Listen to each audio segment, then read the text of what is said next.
السلام علیکم دوستو، امید ہے سب لوگ خیریت سے ہوں گے اور چینل پر نئے آنے والے دوستوں کو خوش آمدید کہتا ہوں۔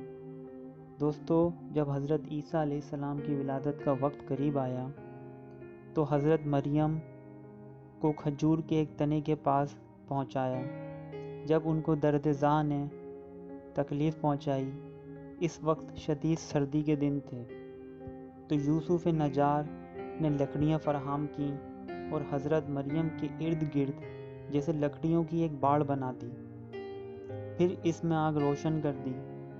آگ کی حدت نے ان کو چاروں طرف سے گرمی پہنچائی اور ان کے لیے 7 اخروٹ توڑ کر لایا اور انہیں کھلائے۔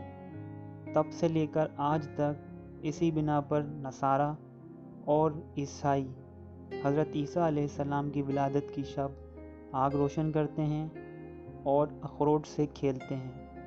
تو دوستو، یہ انوکھی انفارمیشن آپ کو کیسی لگی کمنٹس میں ہمیں ضرور بتائیے، اور ویڈیو اچھی لگے تو ہمارے چینل کو سبسکرائب کیجیے۔ اللہ حافظ۔